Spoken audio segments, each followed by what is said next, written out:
નમસ્કાર મિત્રો, સ્વાગત છે તમારું અમારી ચેનલ નેવિકા સ્ટોરી પર એક નવા વિડીયોમાં। અમાસના દિવસે આ જગ્યાએ ફેંકી દેજો માત્ર 7 મગના દાણા, આખું વર્ષ ઘરમાં સુખ શાંતિ અને સમૃદ્ધિ બની રહેશે। તો મિત્રો, અમાસના દિવસે આ જગ્યાએ ચૂપચાપ 7 મગના દાણા ફેંકી દેજો તો ગણેશજીના આશીર્વાદથી તમારું ઘર ખુશીઓથી ભરાઈ જશે, તમારી દરેક મનોકામના પૂર્ણ થશે, કારણ કે આ દિવસે અમાસ છે અને તમે પણ જાણો છો કે આ દિવસ અત્યંત મહત્વનો હોય છે।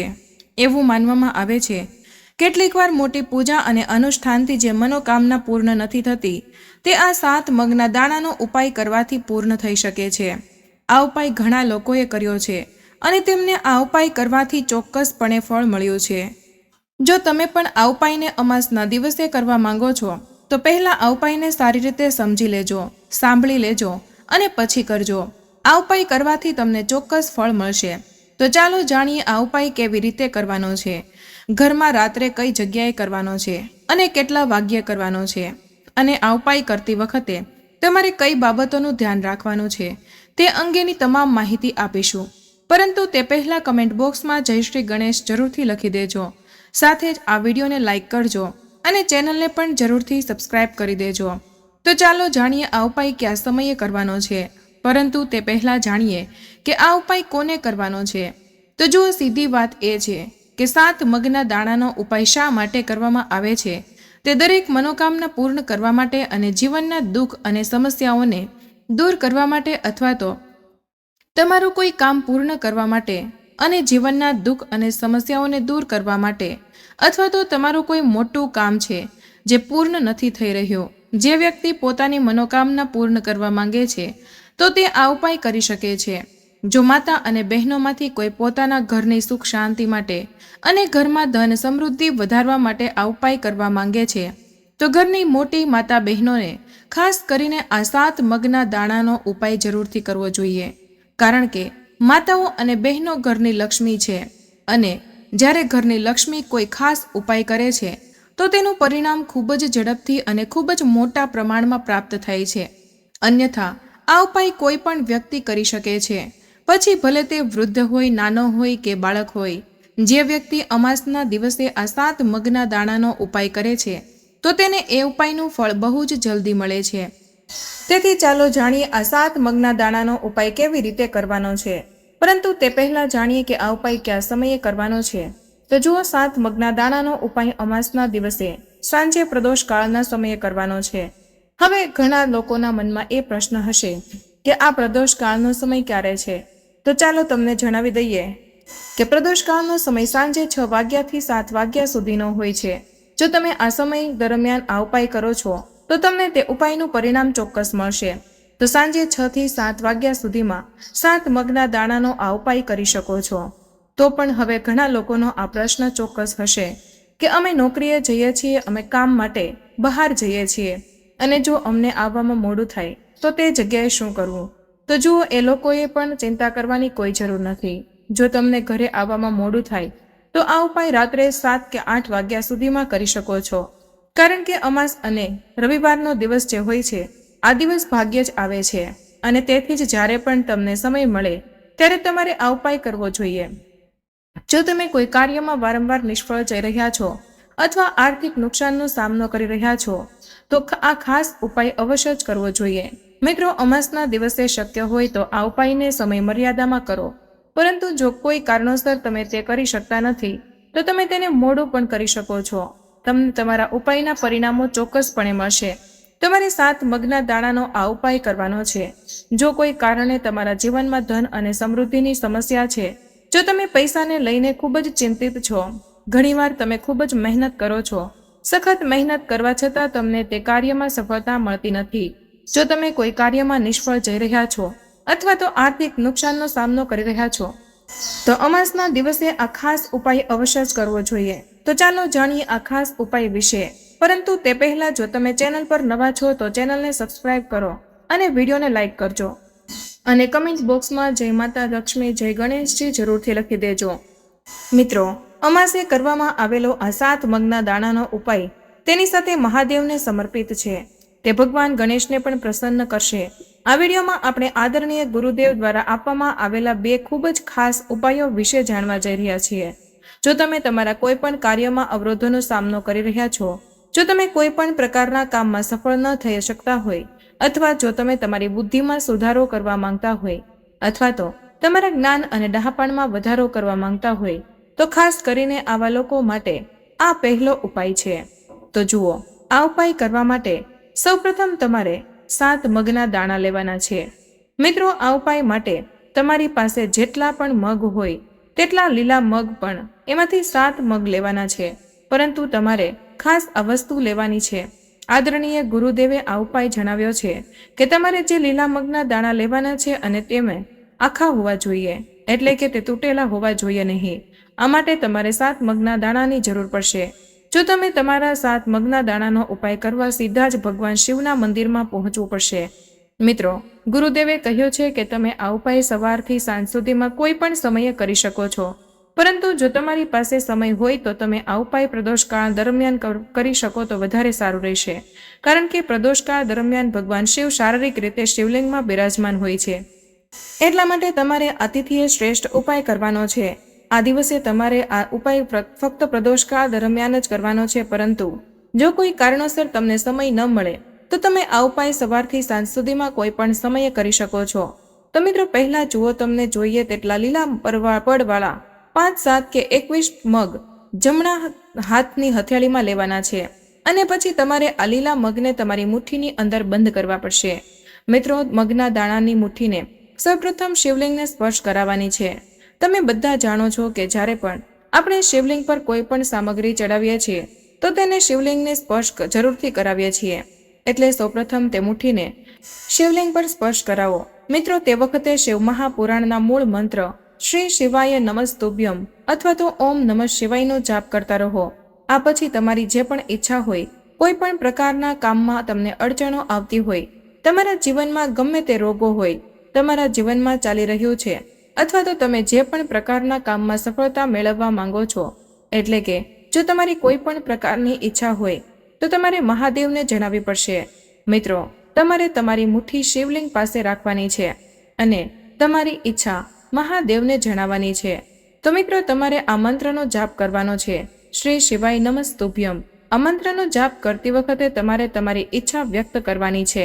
આ પછી તમારે તમારી મુઠ્ઠી શિવલિંગ પરથી આ લીલા મગની મુઠ્ઠીથી મહાદેવના ચરણોને સ્પર્શ કરવાનો છે.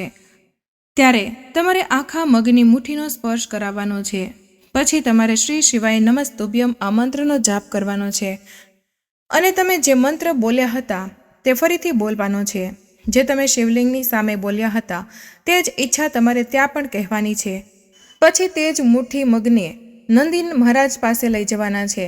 તેને સ્પર્શ કરાવીને ત્યાંથી પણ આ મુઠ્ઠી હટાવવાની છે. અને હવે આ મુઠ્ઠી લઈને તમારે આસપાસ કે શિવ મંદિરની આજુબાજુ જે પણ બીલીપત્રનું ઝાડ છે ત્યાં જવાનું છે. મિત્રો, ખાસ ધ્યાન રાખો કે આ ઉપાય તમારે માત્ર એક જ વાર કરવાનો છે અને ખાસ કરીને અમાસના દિવસે તેમજ જ્યારે પણ કોઈ ખાસ તિથિ આવે તો આ ઉપાય માત્ર તે દિવસે જ કરવામાં આવે છે.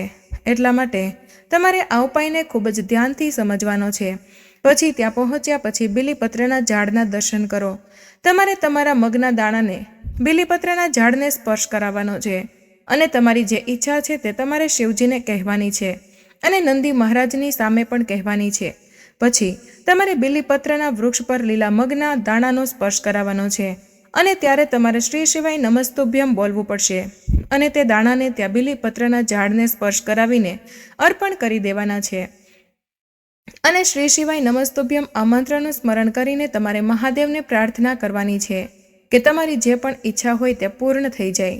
હવે પછી તમારે તમારા ઘરે આવવું પડશે. ગુરુદેવે કહ્યું છે કે જે કોઈ અમાસના દિવસે આ ઉપાય કરે છે તેના જીવનમાં એવી કોઈ ઈચ્છા બાકી રહેતી નથી, એવું કોઈ કાર્ય બાકી નથી રહેતું જે સફળ ન થઈ શકે.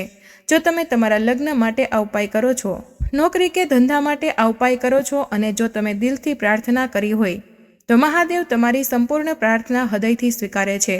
એટલા માટે તમારે આ ઉપાય અમાસના દિવસે અવશ્ય જ કરવો જોઈએ. હવે મિત્રો, ચાલો જાણીએ ગુરુદેવે આપેલા અન્ય વિશેષ અને ચમત્કારી ઉપાયો વિશે. પૂજ્ય ગુરુદેવે જણાવ્યું છે કે આ ઉપાયનો ઉપયોગ તમારી કોઈ પણ મનોકામના પૂર્ણ કરવા માટે કરવામાં આવે છે. આ ઉપાય કરવા માટે તમારે એક લોટનો દીવો તૈયાર કરવાનો છે અને તેમાં શુદ્ધ ઘી નાખીને તેને તૈયાર કરવાનો છે. પછી તમારે તેની સાથે એક લીલા આખા મગનો દાણો લેવાનો છે. હવે તમારે બંને વસ્તુઓ સાથે સીધા શિવજીના મંદિરે પહોંચવાનું છે. આ ખાસ ઉપાય કરીને તમારે પ્રદોષ કાળના સમયગાળા દરમિયાન જ સાંજના સમયે જ કરવાનો છે.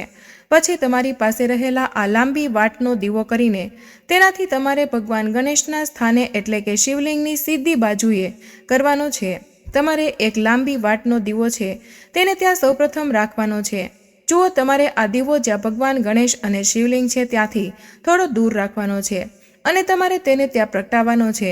હવે તમારી પાસે જે મગનો દાણો છે તે દીવો પ્રગટાવ્યા બાદ તે મગના દાણાને તમારે તે દીવાની અંદર મૂકી દેવાનો છે. હવે તમે જે બાજુએ દીવો પ્રગટાવ્યો છે તે તરફ જુઓ, એટલે કે ભગવાન ગણેશની બાજુમાં તમે નજીકમાં જે દીવો પ્રગટાવ્યો છે તેની બાજુએ જ તમારે સામે બેસવાનું છે અને દીવો પ્રગટાવતી વખતે તમારે ઓછામાં ઓછું 5 મિનિટ ત્યાં બેસવું પડશે. પછી તમારે આ મંત્ર શ્રી શિવાય નમસ્તુભ્યમનો 11 વાર જાપ કરવો પડશે. ગુરુજીએ કહ્યું છે કે દીપ પ્રગટાવીને શ્રી શિવાય નમસ્તુભ્યમ આ મંત્રનો જાપ કરીને તમારી ઈચ્છાની પૂર્તિ માટે તમારે મહાદેવને પ્રાર્થના કરવાની છે. લીલા મગના દાણાનો આ ઉપાય ભગવાન ગણેશને પણ પ્રસન્ન કરવા માટે છે. ગુરુદેવે કહ્યું છે કે લીલા મગના આ ઉપાય કોઈ પણ પ્રકારની સમસ્યા દૂર કરશે. તેનાથી ઈચ્છાઓ ખૂબ જ ઝડપથી પૂરી થાય છે અને તમારે આ ઉપાય ફક્ત બુધવારે અમાસના દિવસે અથવા તો કોઈ પણ સારી તિથિએ કરવાનો છે. આમ કરવાથી તમારી જે કંઈ પણ ઈચ્છા બાકી છે તે જલ્દીથી પૂર્ણ થશે. મિત્રો, હવે અમે જે ઉપાય બતાવવા જઈ રહ્યા છીએ તે તમારે અમાસના દિવસે ગણેશ મંદિરમાં જઈને જ કરવાનો છે. મિત્રો, સૌપ્રથમ ગણેશજીએ પૂજામાં મુખ્ય કઈ વસ્તુઓ અર્પણ કરવી જોઈએ તે જાણવું પણ ખૂબ જ જરૂરી છે. તે વસ્તુ અર્પણ કરતી વખતે જ તેમાંથી અમુક વસ્તુ અલગ કરીને પાછી લેવાની છે. તેથી વિડીયોને બિલકુલ પણ સ્કીપ ન કરતા. મિત્રો, ભગવાન શિવને પ્રસન્ન કરવા માટે ભગવાન શિવને બીલીના પાન ચડાવવામાં આવે છે, પરંતુ ઘણા લોકોને ખબર નથી હોતી કે ભગવાન શિવજીની સાથે સાથે ગણેશજીને પણ બીલીપત્ર ચડાવવામાં શુભ માનવામાં આવે છે.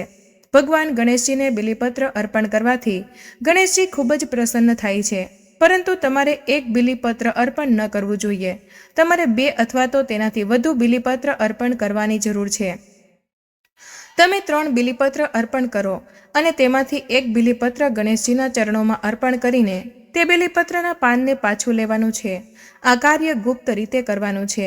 મિત્રો, શમી એક છોડ છે જેનો ઉપયોગ પૂજામાં થાય છે. લોકો તેને એક શુભ છોડ માને છે અને તેને પોતાના ઘરના આંગણામાં લગાવે છે. આ છોડના પાન ભગવાન ગણેશને ખૂબ જ પ્રિય છે. તમે ભગવાન ગણેશને પ્રસન્ન કરવા માટે શમીના પાન અર્પણ કરી શકો છો. તમને જણાવી દઈએ કે ભગવાન શ્રીરામે રાવણને યુદ્ધમાં હરાવવા માટે શમીના છોડની પૂજા પણ કરી હતી. તમારે બુધવારના દિવસે અથવા તો અમાસના દિવસે ગણેશજીને શમીના 6 પાન અર્પણ કરો અને તેમાંથી એક પાન ઘરે લઈ આવજો. આ પાનનું શું કરવાનું છે તે આગળ જાણીશું. મિત્રો, દુર્વા ઘાસ મેદાનમાં સરળતાથી મળી જાય છે. આ ઘાસ મોટાભાગે ખેતરોમાં અથવા તો રસ્તાની બાજુમાં જોવા મળે છે. તેનો રંગ આછો લીલો હોય છે. ભગવાન ગણેશને પ્રસન્ન કરવા માટે તમારે દરરોજ તેને 5 દુર્વા ઘાસ અર્પણ કરવું જોઈએ, કારણ કે ગણેશજીને પણ આ ઘાસ ખૂબ જ પસંદ છે. પરંતુ જ્યારે તમે ભગવાન ગણેશને દુર્વા ઘાસ અર્પણ કરો ત્યારે આ ઘાસ તેના કપાળ પર રાખો, તેને ક્યારેય પગ પર ન મૂકો. તે ઉપરાંત જો શક્ય હોય તો ગણેશજીની દરેક પૂજામાં દુર્વા ચડાવો. પૂજામાં 21 દુર્વાની ગાંઠ બનાવવામાં આવે છે. આ પછી ભગવાન ગણેશના માથા પર 21 ગાંઠો મૂકવામાં આવે છે. જો દુર્વાના ઉપરના ભાગ પર 3 કે 5 પાંદડા હોય તો તે ખૂબ જ શુભ માનવામાં આવે છે. હવે તમારે દુર્વાની 6 અથવા તો 22 ગાંઠ અર્પણ કરવાની છે. તેમાંથી એક ગાંઠ તમારે પાછી ઘરે લાવવાની છે, પરંતુ તમારે આ કાર્ય ગુપ્ત રીતે કરવાનું છે. મિત્રો, મોદક એક એવી વસ્તુ છે જે ભગવાન ગણેશને સૌથી વધુ પસંદ છે. તેથી જ તમારે તેમની પૂજા દરમિયાન તેમને મોદક ચોક્કસપણે અર્પણ કરવા જોઈએ. એકવાર ભગવાન પરશુરામ સાથે તેમની લડાઈ દરમિયાન જ્યારે તેમનો દાંત તૂટી ગયો હતો ત્યારે તેમને ખાવામાં સમસ્યા થઈ રહી હતી. ત્યારબાદ ગણેશજીએ મોદક ખાવાનું શરૂ કર્યું, કારણ કે મોદક ખાવામાં ખૂબ જ સ્વાદિષ્ટ હોય છે અને તે નરમ પણ હોય છે. તો તમે ગણેશજીને 4 અથવા તો 6 મોદકના લાડુ અમાસના દિવસે અર્પણ કરી શકો છો અને તેમાંથી તમારે 1 લાડુ ઘરે લાવવાનો છે, પરંતુ આ કાર્ય પણ તમારે ગુપ્ત રીતે કરવાનું છે. મિત્રો, અમાસના દિવસે ભગવાન ગણેશને સોપારી અર્પણ કરી શકાય છે. સોપારીને ભગવાન ગણેશનું પ્રતીક માનવામાં આવે છે. ભગવાન ગણેશની પૂજામાં સોપારીનો સમાવેશ કરવો જોઈએ. સોપારીને ગૌરી ગણેશનું સ્વરૂપ માનવામાં આવે છે, તેથી સોપારીની સાથે પવિત્ર દોરો પણ ગણેશજીને ચડાવવામાં આવે છે. તમે ભગવાન ગણેશને 2 સોપારી અર્પણ કરી શકો છો. તેમાંથી 1 સોપારી ગુપ્ત રીતે તમારે તમારી સાથે ઘરે લાવવાની છે. મિત્રો, અમાસના દિવસે સવારે વહેલા ઉઠીને ભગવાન ગણેશજીના 12 નામનો જાપ કરો. સ્નાન કર્યા પછી સૌથી પહેલા ઉત્તર દિશામાં ભગવાન ગણેશને જળ ચડાવો. આ દરમિયાન ધ્યાન રાખો કે જ્યારે તમે પાણી ચડાવો છો ત્યારે કાં તો એક વાસણમાં રાખવામાં આવે અથવા તો તે જગ્યાએ પહેલેથી ભીની હોય. આ કાર્ય તમારે ઘરમાં કરવાનું છે. મિત્રો, આપણે અત્યાર સુધી જાણ્યું કે બુધવારે કે અમાસના દિવસે ગણેશ મંદિરમાં શું ચડાવવું જોઈએ.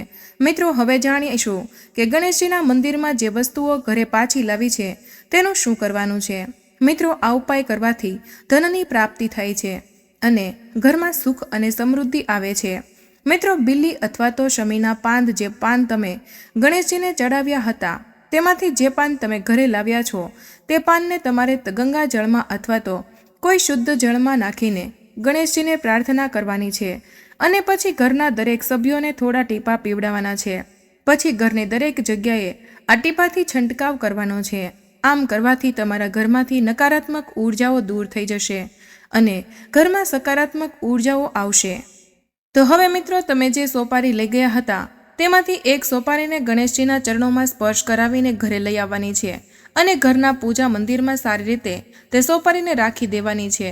હવે જ્યારે પણ તમે ઘરની બહાર કોઈ પણ શુભ કાર્ય કરવા માટે બહાર જાઓ છો, કોઈક નોકરી બાબતે હોય કે બિઝનેસ માટે જતા હો, કોઈ પણ શુભ કાર્ય માટે જતા હોય, તો તે સોપારીને 2 હાથેથી વંદન કરીને ભગવાન ગણેશજીને પ્રાર્થના કરીને જ જવાનું છે.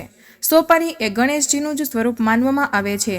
તેને વંદન કરવાથી તમારા બધા જ કાર્ય સફળ થશે અને તમારા જીવનમાં જે કંઈ પણ બાધાઓ આવી રહી છે તે આ ઉપાય કરવાથી જલ્દી જ દૂર થઈ જશે અને તમને દરેક કાર્યમાં ચોક્કસ સફળતા મળશે. હવે તમે જે દુર્વા ગણેશ મંદિરમાં લઈ ગયા હતા તેની તમારે 1 ગાંઠ ઘરે લાવવાની છે અને તમારે એક વાસણ લેવાનું છે. તે વાસણમાં શુદ્ધ માટી નાખીને તેમાં તે દુર્વાને વાવી દેવાની છે. ત્યારબાદ તમારે કોઈ શુદ્ધ જગ્યાએથી થોડી વધારે માત્રામાં દુર્વા લાવવાની છે. તે દુર્વાને પણ તેમાં વાવી દેવાની છે. આમ કરવાથી ગણેશજીના આશીર્વાદ તમારા ઘર ઉપર હંમેશા બની રહે છે. તે દુર્વા તમે ગણેશજીને ચડાવી શકો છો અને જો તે દુર્વા જો સુકાઈ જાય તો તેને તમે નદીમાં પ્રવાહિત કરી શકો છો અથવા કોઈ પણ ગાયને ખવડાવી શકો છો. તો મિત્રો, આજનો વિડીયો અહીં પૂર્ણ કરીએ છીએ. આજની આ માહિતી તમને કેવી લાગી તે કમેન્ટમાં જરૂર જણાવજો. વિડીયો પસંદ આવ્યો હોય તો વિડીયોને લાઇક અને તમારા મિત્રો સાથે શેર કરજો. ચેનલ પર નવા હોય તો ચેનલને સબસ્ક્રાઇબ કરવાનું ભૂલશો નહીં. મળીએ એક નવા વિડીયોમાં. ત્યાં સુધી બધા જ મિત્રોને જય શ્રી કૃષ્ણ. ધન્યવાદ.